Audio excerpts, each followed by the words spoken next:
Assalamualaikum warahmatullahi wabarakatuh. Halo semuanya, apa kabar? Semoga dimanapun kita berada, kita senantiasa berada di dalam lindungan Tuhan Yang Maha Esa dan selalu berada di keadaan baik-baik saja. Amin.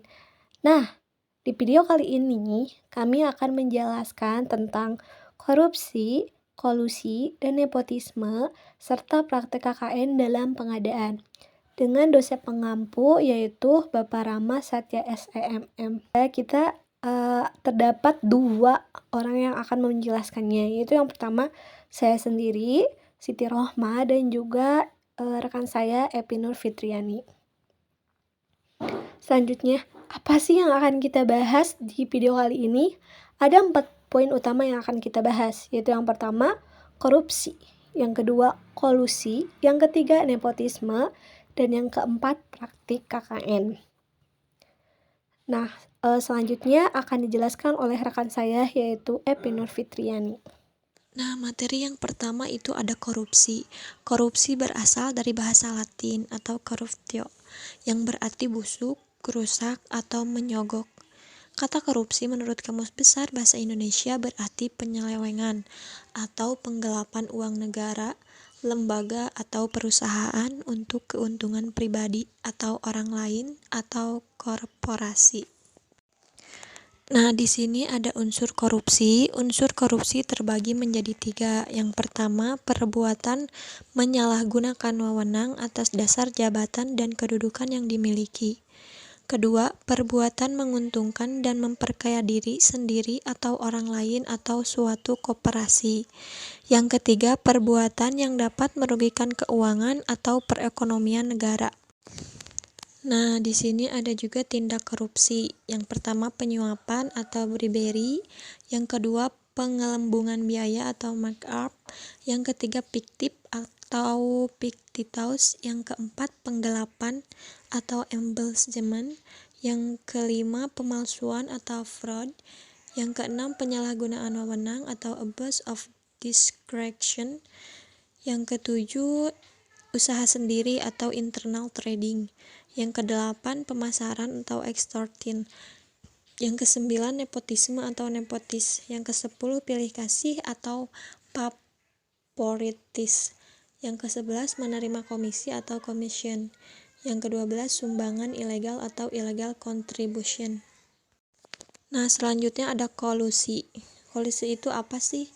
Kolusi merupakan sikap dan perbuatan tidak jujur dari beberapa perusahaan penyedia yang dengan sengaja membuat kesepakatan dan perjanjian yang melanggar kaidah dan merugikan masyarakat. Kolusi paling sering terjadi dalam bentuk pasar oligopoli, di mana beberapa perusahaan bekerja sama untuk mempengaruhi pasar secara keseluruhan. Nah, selanjutnya ada nepotisme. Kata nepotisme berasal dari kata Latin nepos, yang berarti keponakan atau cucu. Nepotisme berarti lebih memilih saudara atau keluarga dibandingkan dengan orang lain yang lebih mampu dan berkualitas. Nah, di sini juga ada praktik KKN. Praktik KKN terjadi hampir di semua lini kegiatan pengadaan, meliputi A. Perencanaan pengadaan. Yang pertama, penggelembungan anggaran atau markup. Rencana pengadaan barang diarahkan ke pihak tertentu. Penentuan jadwal pengadaan. Dan yang B, panitia tender pengadaan. Yang pertama, panitia tender tidak transparan. Panitia tender tidak independen. Panitia tender memihak pada pihak tertentu. C, prakualifikasi. Dokumen prakualifikasi tidak standar. Evaluasi prakualifikasi tidak sesuai kriteria. Yang D, penyusunan dokumen. Yang pertama, spesifikasi diarahkan kepada merek tertentu.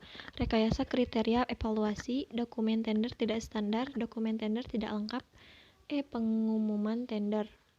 Pengumuman tender aktif, jangka waktu pengumuman tender singkat, pengumuman tender tidak lengkap. F, pengambilan dokumen tender. Yang pertama, dokumen tender yang diserahkan tidak sama, waktu penyampaian dokumen tender.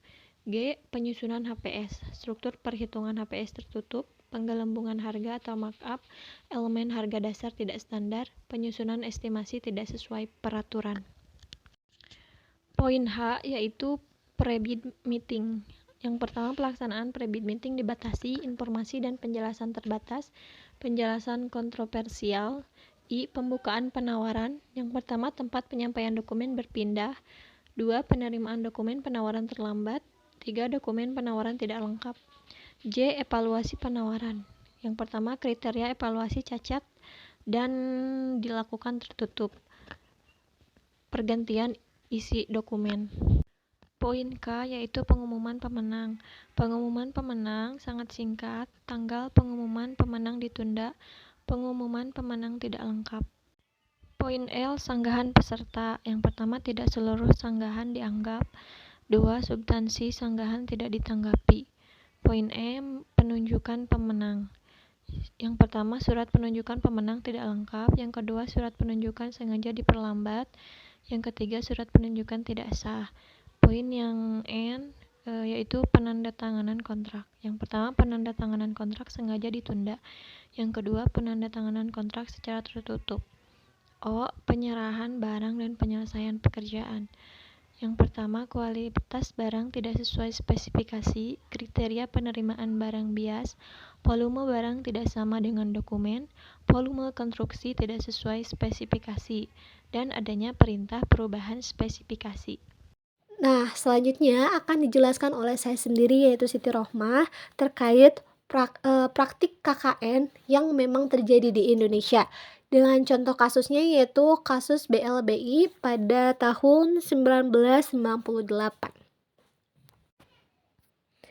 Komisi Pemberantasan Korupsi atau KPK telah menetapkan pemilik Bank Dagang Nasional Indonesia atau BDNI yaitu Samsul Nur Salim dan istrinya Itjih Nur Salim sebagai tersangka dalam pengembangan kasus korupsi bantuan likuiditas Bank Indonesia atau BLBI pada tahun 1998.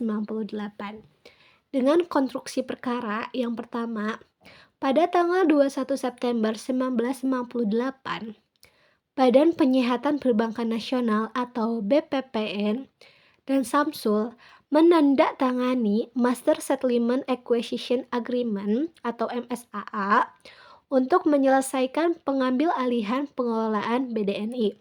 Dengan poin yang pertama, hasil Financial Due Diligence atau FDD dan Legal Due Diligence atau LDD menunjukkan aset tersebut tergolong macet sehingga dianggap telah terjadi misrepresentasi.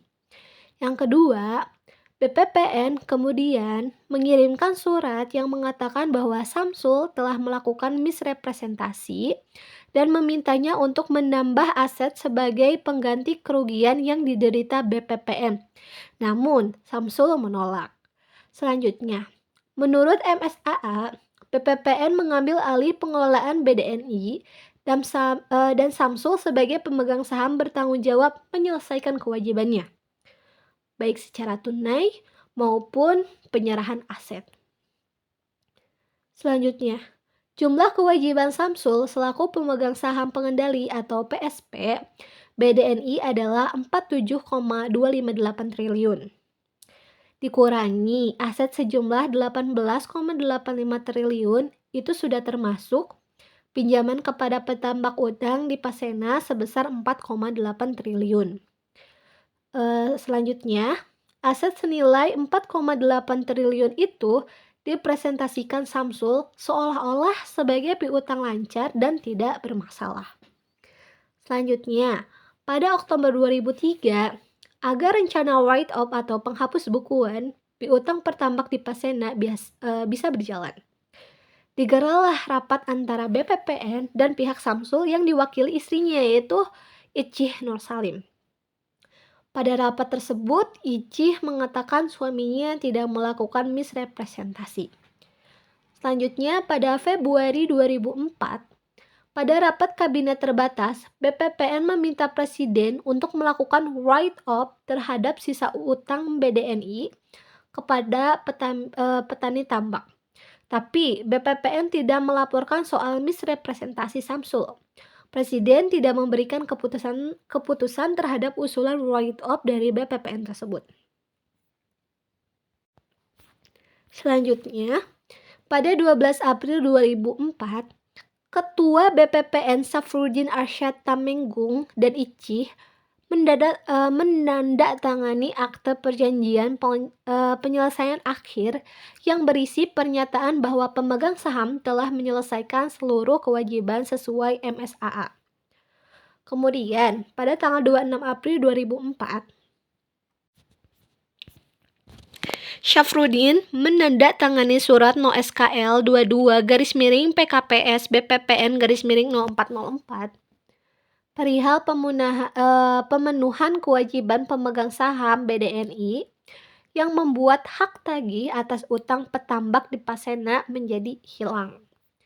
Selanjutnya, pada 30 April 2004, BPPN menyerahkan pertanggungjawaban aset pada Kementerian Keuangan yang diberikan hak tagih hutang pertambak PT DCD dan PT WM yang kemudian oleh Dirjen Anggaran Kemenke diserahkan kepada PT Perusahaan Pengelola Aset atau PT PPA. Nah, PPA melakukan pada 24 Mei 2007, PPA melakukan penjualan hak tagih hutang petambak plasma senilai 220 miliar. Padahal, nilai kewajiban Samsul yang seharusnya diterima negara adalah 4,8 triliun. Sehingga diduga kerugian keuangan negara yang terjadi adalah sebesar 4,58 triliun. Nah, setelah penyelidikan, ditemukan bukti pemulaan yang cukup. KPK membuka penyidikan baru dugaan tindak pidana korupsi bersama-sama dengan Syafruddin Arsyad Tamenggung selaku Kepala BPPN saat itu dalam pemenuhan kewajiban pemegang saham BDNI selaku obligor BLBI kepada BPPN. Saud Situmorang, Wakil Ketua KPK. Nah, jadi apa sih kesimpulan dari kasus BLBI ini? Nah, dalam kasus korupsi BLBI, tindakan korupsi terjadi melalui penyalahgunaan dana bantuan likuiditas yang seharusnya digunakan untuk memperbaiki kondisi keuangan bank-bank yang terdampak krisis pada 1998. Pelaku korupsi juga melibatkan kolusi antara beberapa pihak, seperti pengusaha dan pejabat bank, yang berkonspirasi untuk memanfaatkan dana tersebut secara tidak sah. Nah, nepotisme juga mungkin terlibat dalam penunjukan atau pengambilan keputusan terkait penyaluran dana, di mana hubungan pribadi atau kelompok tertentu mempengaruhi kebijakan dan penggunaan dana bantuan tersebut. Mungkin sekian presentasi dari kami. Mohon maaf bila ada salah kata, karena kami juga masih dalam tahap belajar. Wabillahi taufiq wal hidayah. Wassalamualaikum warahmatullahi wabarakatuh.